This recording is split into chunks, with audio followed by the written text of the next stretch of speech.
Power. मुझे बताइए दुनिया में किसका वर्चस्व है, किसकी औकात है जो हमारे बीच में आके हमसे बात करे, किस मुद्दे पे बात करे? कोई सीरिया सूडान तो है नहीं। देखिए हम कोई सीरिया सूडान है नहीं। देखिए कोई कॉन्गो, ये अजरबैजान है नहीं, वहां जी कोई बीच का आ जाएगा और हमारे साथ बात करेगा। बात हम अपनी मुद्दों पे करते हैं, अपनी शर्तों पे करते हैं, अपनी टर्म पे करते हैं। थर्ड पार्टी मीडिएशन का तो सवाल ही पैदा नहीं होता, क्योंकि मैं मानता ही नहीं दुनिया में कोई ऐसा जो हमारे साथ, जो हमारे टेबल पे बैठ के हमें समझा दे हमें करना क्या। ऐसा तो कोई है ही नहीं है। बताइए कौन सी शक्ति ऐसी जो आके हमसे बात करे, जो आज हमें समझाए। हाल ही में जो यूएन जनरल सेक्रेटरी है उन्होंने एक स्टेटमेंट जारी किया है जी कि पाकिस्तान और भारत को डायलॉग करना चाहिए, नेगोशिएशन के जरिए चीजें ठीक होनी चाहिए। तो आप समझते हैं कि यूएन जनरल सेक्रेटरी की ये जो स्टेटमेंट है इसका पाकिस्तान और भारत पे कोई असर होगा? मेरा ख्याल है पाकिस्तान तो चाहता है डायलॉग हो, थोड़ी रुकावट जो है वो भारत की तरफ से है। How do you see this statement sir? देखिए चीमा साहब, दो तीन इसमें पॉइंट है जो मैं बोलना चाहूंगा। पहली बात, जो यूएनएससी की बात करें, यूनाइटेड नेशनल सिक्योरिटी काउंसिल, 1962 में लास्ट टाइम कश्मीर डिस्कस किया गया। 60 साल हो गए उस बात को। 60 साल तक कभी ये मुद्दा वहां उठा भी नहीं। For UN Kashmir is a settled thing, वो आगे चल चुके। हकीकत बयान करूं तो ये कहानी ये है। अब रही बात बातचीत की, देखिए यूएन ने और भी बहुत सी चीजें कही थी। वो अगर आप देखो, मुझे पता, आप मुझसे सवाल पूछ के पेल्बिसाइड की, और उन्होंने ये भी कहा था इंडिया पाकिस्तान को अपनी आर्मियां निकालनी, इंक्लूडिंग पीओके से, जब पहले आर्मी विड्रॉ होगी फिर ये सब होगा। पर ये सब बहुत पुरानी चीजें होगी। अब जियोपॉलिटिकल सिचुएशन बदल गई, उनका रेलेवेंस अब कुछ नहीं रहता। हाँ, एक चीज इसमें काम की जो आपने सही बोला, बातचीत। सर आप बताइए, आदरणीय मोदी जी तो ये कहते हैं कि बम, बंदूक और धमाकों की आवाज में दोस्ती की बात तो हो ही नहीं सकती। जब से ये बम बंदूक धमाके रुकेंगे, दोस्ती की बात भी हो सकती है, बातचीत भी हो सकती है। बट जब तक ये पाकिस्तान की जो पॉलिसी रही है अनफॉर्चुनेटली पिछले 70 साल से, देखिए आप जानते हैं जनरल ज़िया कहते थे ब्लीड इंडिया बाय 1000 cuts, फिर ये टेररिस्ट कैंप, ये 30 साल से emergency, tactical support, financial support, इन सब चीजों में ना बातचीत का माहौल नहीं बनता। क्योंकि अगर बातचीत करनी है, ये रोका जाए, फिर बातचीत हो सकती है। देखिए उसमें क्या हल निकलता है, क्या मसला सेटल होता है। पर अब स्टैंड जो इंडिया का है वो है कि पहले जब तक वो टेररिज्म नहीं रुकेगा तब तक बातचीत संभव नहीं है। तो अब यूएनएससी इसमें क्या कहता है, यूनाइटेड नेशंस क्या कहता है, it is not relevant. Because जैसे मैंने आपको पहले बोला चीमा साहब, जो चीज 60 साल से वहां डिस्कस नहीं हुई, उसकी आज की जियोपॉलिटिक्स में रेलिवेंस क्या है? वैसे भी जियोपॉलिटिक्स 60 साल में कंप्लीटली बदल गई है। तो अगर हमें बातचीत करनी है तो इन सब एक्टिविटियों को रोकना पड़ेगा, तब बातचीत हो सकती है। कुछ समाधान, कुछ सोल्यूशन, गिले शिकवे जो है दूर हो सकते हैं। पर जब तक ये जो आपके यहाँ so called non state actors जिन्हें आप कहते हैं, जो पाकिस्तान में एलिजिडली एनजीओ चलाते हैं, जैसे ये लखवी है, मसूद अजहर है एंड ऑल दैट, ये जितना भी इनका गैंग है, जब तक आप इनको कंट्रोल नहीं करेंगे और इनको अपना टैसिट एसेट मानना बंद करेंगे, तभी बातचीत का माहौल बनेगा। सर यूएन कुछ भी कहता रहे, देखिए आज बहुत ज्यादा फर्क नहीं पड़ता हमारी रिलेशन और सिचुएशन में। जी समझ पीर साहब, जो मैं आपकी बात से समझाऊं, आप ये कह रहे हैं कि जो अक़वाम मुत्तहिदा है, जो एक ओवरसाइट बॉडी है जिसने बेसिकली एक जो जी समझ पीर साहब, जो मैं आपकी बात से समझाऊं, आप ये कह रहे हैं कि जो अक़वाम मुत्तहिदा है, जो एक ओवरसाइट बॉडी है जिसने बेसिकली एक जो ग्लोबल पॉलिटिकल ऑर्डर को कंट्रोल किया हुआ है और सारे के सारे ममालिक यूएन चार्टर को फॉलो करते हैं, आप कहते हैं कि वो जो कहे उसकी कोई फर्क नहीं पड़ता। और आप ये कह रहे हैं क्योंकि 50 साल पहले 62 में डिस्कस हुआ था, चले उसके बाद शिमला एग्रीमेंट हो गया, लेकिन क्योंकि पहले डिस्कस हुआ था तो अब वो यूएन इसको सेटल समझता है। अगर यूएन सेटल समझता है सर, तो आप अब यूएन दोबारा क्यों कह रहा है? पहली बात तो ये सवाल बनता है ना कि अगर वो सेटल है, अगर भारत दुनिया को ये इंप्रेशन देना चाह रहा है कि जी वो सेटल्ड है, अगर सेटल्ड है तो वो आपको क्यों कह रहा है? अगर वो सेटल्ड है तो फिर एलओसी को इंटरनेशनल बॉर्डर क्यों नहीं है? अगर वो सेटल्ड है तो जो यूएन ऑब्जर्वर ग्रुप के जो लोग हैं वो इंडियन ऑक्युपाइड कश्मीर में क्यों नहीं जा सकते? ये सवाल मैं वो टेरर एंड टॉक्स में मानता हूं, लेकिन जरा इसको थोड़ा एड्रेस कीजिएगा सर। देखिए जो जहां तक यूएन की बात है, अगर यूएन में बात की जाए तो सबसे ज्यादा पीस कीपर्स इंडिया देता है। यूएन एक बहुत बड़ा ऑर्गेनाइजेशन है और हमको पूरा भरोसा है यूएन पे, पहली बात। पर अगर आपने अभी सुना होगा, हमारे प्रधानमंत्री जी ने बोला, देखिए जी हमारा पेशेंस इज रनिंग आउट। अब टाइम आ गया चीमा साहब कि इंडिया को परमानेंट सीट मिले यूएनएससी में। अभी हम टेम्परेरी मेंबर बने 2 साल के लिए, पर परमानेंट जो टॉप 5 है उसे अब टॉप 6, 7, 8 करने की जरूरत है, जिसमें हमारी परमानेंट सीट होना जरूरी है। बाकी दूसरी बात, यूएन कई बार कह चुका है ये इंडिया और पाकिस्तान का बायलैटरल इशू है। इसमें इसमें किसी थर्ड पार्टी या यूएन के इंटरवेंशन का कोई स्कोप है नहीं। Point number 2। पॉइंट नंबर 3, बातचीत के लिए तो चीमा साहब हम आज भी मना नहीं कर रहे हैं। हम कह रहे हैं आप ये टेररिज्म रोकिए, बातचीत हो सकती है। ये तो हमारे प्रधानमंत्री जी कह रहे हैं। देखिए, मेरे कहने से कुछ नहीं होता, या आपके हम दोनों कुछ भी कहते रहे, उससे ज्यादा फर्क नहीं पड़ेगा। बट जो प्रधानमंत्री श्री नरेंद्र मोदी जी कह चुके हैं, मैं आपको उनके ही कोट बता रहा हूं, बम बंदूक और इनके आवाज में दोस्ती की बातें नहीं, या तो वो चलेगा ये चलेगा, जैसे वो रुकेगा फिर बातचीत हो सकती है। पर अब इंडिया का स्टैंड बदल गया सर। अब बिजनेस एज यूजुअल वाली जो स्ट्रैटेजी थी वो नहीं रही। आप वो रोकिए तो बातचीत होगी, आप वो नहीं रोकेंगे तो बातचीत नहीं होगी। सीधी सी बात है, आप कोई कुछ भी कहता रहे। मैं तो डायरेक्ट बोलता हूँ। मैं यूएन की बात की, यूएन जारी बात है, एक ऊपर से हमें वो कह सकता है एक गवर्निंग बॉडी है। थर्ड पार्टी पे आ जाएं, बड़ी इंपॉर्टेंट चीज है समेत पीर साहब। थर्ड पार्टी, आप क्या समझते हैं कि मैं पाकिस्तान में ये कहता हूं कि भारत अभी इतना मैच्योर प्लेयर नहीं है खित्ते का कि उसको इतना बड़ा रोल दे दिया जाए। ये मेरा मौकफ है और मैं अपने टीवियों पे ये कहता रहता हूं। तो सर, इंग्लैंड, अमेरिका, यूरोप और बहुत सारे मुल्क हैं जो हमारे साथ बैठ के इस मसले को डील कर सकते हैं, हल कर सकते हैं। और जो टॉक्स एंड टेरर की बात की ना आपने, पाकिस्तान का भी यही मसला है। हम कहते हैं कि टेरर अब नहीं चलेगा, क्योंकि आपको पता है कि पाकिस्तान के अंदर जो दहशतगर्दी होती है, जिसमें हमने, आपको पता है, कुलभूषण यादव नेटवर्क पकड़ा। हमने अफगानिस्तान में जो अभी रिसेंटली डॉसियर्स भेजे हैं, ग्लोबली यूएन जनरल सेक्रेटरी को भी डॉसियर दिए कि अफगानिस्तान के अंदर भारत किस तरह दहशतगर्द जमातों को सपोर्ट कर रहा है, फाइनेंस कर रहा है। तो ये टॉक्स एंड टेरर वाला मौकफ हमारा भी उतना है जितना आपका है। आप हमें नहीं कह सकते ये, क्योंकि आपके यहां इंडिजिनस स्ट्रगल चल रही है। हमारे यहां पे कोई डिस्प्यूटेड, ग्लोबली डिस्प्यूटेड टेरिटरी नहीं है कि आप यहां पे दहशतगर्दी करा सकें। हम अफगान भारत में दहशतगर्दी नहीं करा सकते, लेकिन एक लोकल स्ट्रगल चल रही है। सो थर्ड पार्टी बहुत जरूरी है सर, इस पर जरा रोशनी डालें। और दूसरा, पाकिस्तान के अंदर तो वाकई दहशतगर्दी आप करवा रहे हैं, लेकिन आपका तो लोकल मसला है। सो आप उसको कैसे लिंक कर सकते हैं पाकिस्तान के साथ? देखिए चीमा साहब, मैं नोट इसलिए कर रहा था कि आपने मुझसे 5 सवाल पूछे एक सवाल में डाल के जवाब बोल रहे हैं तो मतलब ऐसा ना रह जाए कि कोई पार्ट अनआंसर्ड रह जाए। पहले बोला आपने कि भाई अल्टरनेट लीडरशिप कश्मीर में। देखिए, अल्टरनेट लीडरशिप का आना, अगर मैं बीडीसी इलेक्शन, ये जो पार्टियां थी, इन्होंने 70 साल से नहीं कराया। क्यों नहीं कराया साहब? इनको डर लगता था कि जो कॉमन कश्मीरी हो सामने ना आए। अगर मैं 2-3 हम लोग पार्टी चलाते, मैं आपको टिकट ही ना दूं तो आप आएंगे कहां से? आपको टिकट चाहिए ना लड़ने के लिए। अभी डीडीसी इलेक्शन ने वो कर दिया। दूसरी बात, इन्होंने बोला कि हम डीडीसी इलेक्शन में पार्टिसिपेट नहीं करेंगे। फिर ऐसी मार लगी वक्त की कि खुद कूद गई डीडीसी इलेक्शन में। और ये जो आपके पीडीपी है, महबूबा मुफ्ती जी की पार्टी, सर 10% सीटें मिली है टोटल। और एक और चीज आपको बहुत जबरदस्त आंकड़ा दूंगा, क्योंकि मैं जितनी भी बात करता हूँ फैक्ट फिगर डाटा पे करता हूं। बीजेपी को 5,80,000 वोट मिले, ठीक है जी। एनसी, कांग्रेस और पीडीपी को मिलके 5,70,000 वोट मिलते हैं। बीजेपी सिंगल लार्जेस्ट पार्टी उभर के आती है। पर अभी मसला बीजेपी कांग्रेस एनसी का नहीं है। एनसी का ये है, मैंने पीडीपी के एक नुमाइंदे मिले थे मुझे टीवी चैनल पर, रोज जाता रहता हूँ टीवी चैनलों पे, तो वो मुझे कह रहे जी कि मैंने कहा अगर आप अपने स्टेट में 10% सीटों पर रह गए हैं, 280 में से आपकी 25-26 सीटें, और भाई आप खुश हो रहे हो कि हमने बहुत बड़ा किला फतेह कर लिया, तो मैं आपको क्या बोलूं। और आप तीनों की सीटें मिलकर बीजेपी से कम है। बीजेपी सिंगल लार्जेस्ट पार्टी आती है और कहते हैं आपने किला फतेह कर लिया, और कहते जी हमारे साथ लोग हैं। तो लोग आपके साथ हैं कहां? और आपने तो, महबूबा जी ने तो ये कहा था भाई मैं इलेक्शन ही नहीं लड़ूंगी। तो फिर उन्हें लगा ये पॉलिटिकल रेजिग्नेशन देने से अच्छा कि लास्ट मिनट पे कूद जाओ। अगर आपको इलेक्शन नहीं लड़ता तो आप कूदे क्यों? क्योंकि चीमा साहब, जाहिर सी बात है, आपको यह समझ आ गया कि युवा, महिला, खवातीन, बुढ़ा, बच्चा सब अब डेवलपमेंट चाहता है, डेमोक्रेसी चाहता है। तो आपने ये इलेक्शन जो 70 साल से नहीं कराया था, वो हमने करा के दिखा दिया और सफल करा। That is point number 1। दूसरा, आपने बोला कुलभूषण यादव। देखिए, कुलभूषण यादव एक ट्रेडर था जिसको ईरान से आप लोगों ने अगवा कर लिया और बोल दिया भाई वो रॉक एजेंट है। मुझे एक बात बताइए, जो उसका वीडियो आया था उसमें सर इंटरनेशनल एजेंसियों ने कहा 16 कट्स थे। पहले वो भी छोड़ देते हैं।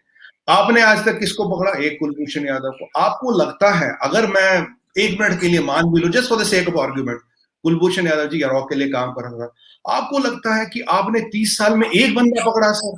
और एक बंदा इतना सक्षम है कि आपकी आईएसआई, आपकी आर्मी सबको तहस नहस कर गया, ये कर गया, तो फिर आपके ये जो आईएसआई वाले हैं, जो आपके आर्मी में, आप उनको तनख्वाह किस बात की देते हैं? एक बंदा भारत से सबको हिला गया, पूरा बलोचिस्तान हिला गया। Point number 2। तीसरा, आपने बोला डिस्प्यूटेड टेरिटरी। सर हाँ, कश्मीर डिस्प्यूटेड टेरिटरी, है, जो ओनली डिस्प्यूटेड इज पीओके और गिलगित बाल्टिस्तान।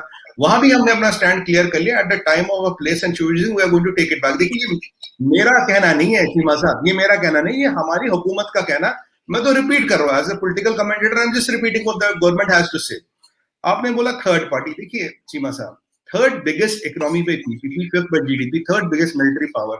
मुझे बताइए दुनिया में किसका वर्चस्व है, किसकी औकात है जो हमारे बीच में आके हमसे बात करे, किस मुद्दे पे बात करे? कोई सीरिया सूडान तो है नहीं।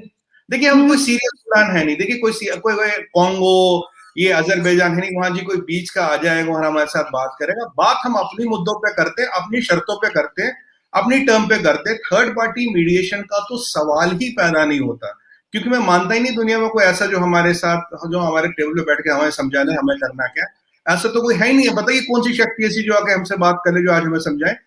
क्योंकि ये भारत 60-70 साल पुराना वाला भारत नहीं है, ये सब कुछ बदल गया साहब, और दुनिया शांति है। आप बताइए कौन दुनिया में कोई इस लफड़े में पड़ना ही नहीं चाहेगा। और आपने एक और पूछा, आपने जी हमारे पाकिस्तान की, हम आपके यहाँ डिस्प्यूटेड टेरिटरी नहीं है, आप हमारे यहाँ वो कराते हो, तो उसका मैंने जवाब दे दिया। अगर आपको लगता है terrorism is so powerful, Kulbhushan Yadav so called terrorist आपके हिसाब से can disrupt whole of Pakistan, then sorry sir, your state, your defense mechanisms and your intelligence and your army are good for nothing. I don't mean insult to them, but then if one person can come and dismantle everything around you, then what are you good at? I mean, ये एक normal सा सवाल निकल के आता है। और कश्मीर में जो डिस्प्यूटेड पार्ट है वो है पीओके और वो है जीबी, उसका भी फैसला होना, और अब जो बात होगी उस पे होगी। जो ये कश्मीर हमारा है वो हमारा था, है और रहेगा। और इस पे तो देखिए, आप देखिए 70 साल से कोशिश करें चीमा साहब, 4 जंगें लड़ चुके हैं, कुछ हाथ लगा नहीं आपके। एक और पॉइंट कहूंगा, आपने पाकिस्तान को इतना पीछे कर दिया इस कश्मीर के जुनून में। सर आपका जीडीपी $300 बिलियन है, अभी हमारा फॉरेन एक्सचेंज रिजर्व 600 बिलियन है। और foreign exchange reserve is only 2 times of your GDP. How do you address sir? आपके लोगों को डेवलपमेंट चाहिए, जुनून छोड़िए, आप 20-30 साल इकोनॉमी में लगाइए, अपने पाकिस्तान को डेवलप कीजिए, लोगों को वहां डेवलपमेंट चाहिए, उन्हें एक बेहतर जिंदगी चाहिए। जब फिर कभी होगा फिर देख लेंगे बातचीत करके क्या बनता है क्या नहीं बनता। देखिए ये तो आपको आपकी जीडीपी पता है कितनी है? हाँ, जीडीपी का अंदाजा है थोड़ी कितनी है? हाँ जी बिल्कुल 300 बिलियन है आपकी जीडीपी। आप सिंगापुर का जीडीपी, आपकी जीडीपी कह रहा हूँ, भारत 3 ट्रिलियन। ठीक है, ठीक है। तो आपको ये भी पता है कि भारत पाकिस्तान से कितना बड़ा है? 5 गुना बड़ा है सर, पर जीडीपी 10 गुना बड़ी है। सुन लेना, जीवा साहब देखिए, this is on a lighter note.